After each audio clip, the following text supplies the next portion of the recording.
Principal in the room. Yes, and then I'll come here and there. Thank you. My name's Tim. Hey, Tim. And you voted for 2/3 of Trump's federal court nominees, and no other senator running for president has voted for any this year. So I was just wondering why you chose to vote for that many court nominees. I appreciate the question. This is the super PAC that has come after me, so thank you for asking the question. Here's the actual math. I have, on the votes that we have taken on the floor of the Senate, when I have been there to vote, I have voted against 2/3 of Donald Trump's circuit court nominees. I have voted against 2/3 of Donald Trump's district court nominees, and I voted against both both Supreme Court nominees. And then there's a group of judges that 100% of the Senate voted for because there was no objection. If you add those numbers together, you can get to an amalgam that sort of relates to the ad that's attacking me.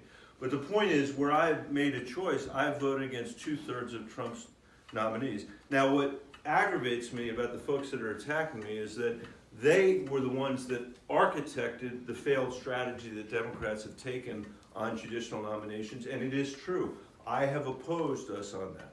I believed it was a mistake for us to filibuster, for example, Neil Gorsuch, because that was a trade of Neil Gorsuch for Justice Scalia, and I believe very strongly that the thing we should have done was to wait until the next justice, when the balance of the court would shift on Roe versus Wade and other things, and preserve the opportunity for Democrats to filibuster that nominee and force Mitch McConnell to try to invoke the nuclear option at that moment, which I think would have been much more difficult for him to do. Instead, we filibustered the earlier judge.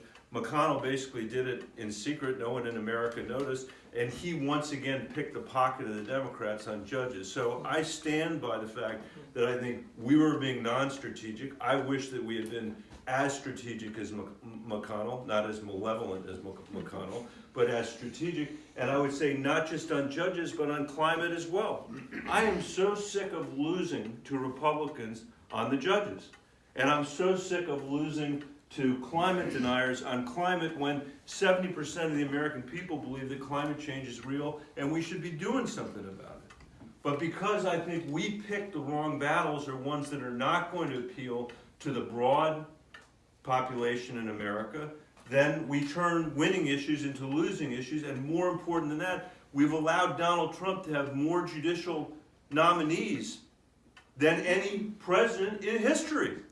Not because of the ones I voted for, but because the 2/3 that I voted against got on with 51 votes, no matter how unqualified they are, no matter how right-wing they are, no matter how little they deserve to have a lifetime appointment. So I do appreciate your raising it, because I think it's important, I say this as a Democrat, to have people who are willing to step up and say, not just later, but at the time, I think we're making a fatal mistake. And it has been a fatal mistake. So thanks for asking me. Thank you. I'm honored that you would bring it up. Thank you. Thank you. It's not fatal. We can overcome it, but it is too bad.